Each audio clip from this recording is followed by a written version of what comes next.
ప్రేమ లోకం చెప్పినట్టు గుడ్డిది కాదు. ప్రేమ ఎలాంటి తెలుసా? తెలివైంది. ఇటు స్వార్థంతో ప్రేమిస్తున్నాడా, మనల్ని ఏదన్నా వాడుకోవడానికి ప్రేమిస్తున్నాడు. ఈ మన దగ్గర డబ్బు ఉందని మనం కూడా తిరుగుతున్నాడు, లేకపోతే మనకి ఏమీ లేకపోయినా క్రీస్తుని బట్టి ప్రేమిస్తున్నాడు. ఇవన్నీ లెక్కలు వేసుకోవాల్సిన బాధ్యత ఎవరు చెప్పండి? నీది కాదా? దేవా మాకు ఎందుకు ఇలా జరిగింది, మా జీవితంలోకి ఎందుకు ఇలా వచ్చాడంటే నీకు దేవుడు చెప్పలేదా? ఆలోచించుకునే ధన్యత, ఆలోచించుకునే జ్ఞానం దేవుడు నీకు ఇవ్వలేదా?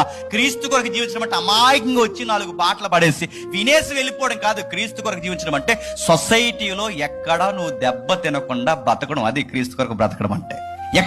ఎక్కడ ఏ విషయంలో గుర్తుపెట్టుకో, ఏ విషయంలో నేను వ్యాపారంలో మాసిపోయిన ఎదవలతో చేతులు కలిపని లబోదిబాని రోడ్డు మీద కూర్చొని ఇక నేను చచ్చిపోతాను అనకుండా ఉండి నీ డబ్బు విషయంలో నువ్వు జాగ్రత్త కలిగి ఉండి జీవించడం క్రీస్తు కొరకు బ్రతకడం అంటే. ప్రతి సెక్టార్లో నీకు తెలివితే అట్లా. ఉద్యోగం చేస్తున్నావా? తెలుగుగా వ్యవహరించు. ఒక సంసారం చేస్తున్నావా? తెలుగుగా వ్యవహరించు. ఒక విద్యార్థిగా ఉన్నావా? ఒక తెలివితేటలతో వ్యవహరించే జీవనశైలి అలవాటు చేసుకో. నువ్వు ఇంతకింత తెలివి కొట్టినావు అంటే బయట వాళ్ళు మాట్లాడుకోవాలి, ఈడు క్రీస్తు నమ్ముకున్న బిడ్డరా, ఈడు ఎక్కడ పడితే ఏది పడితే అందులో ఇన్వాల్వ్ అవ్వడం, వీడికి తెలివితేటలు ఎక్కువ అని చెప్పుకోవాలి. చెప్పుకుంటున్నారా?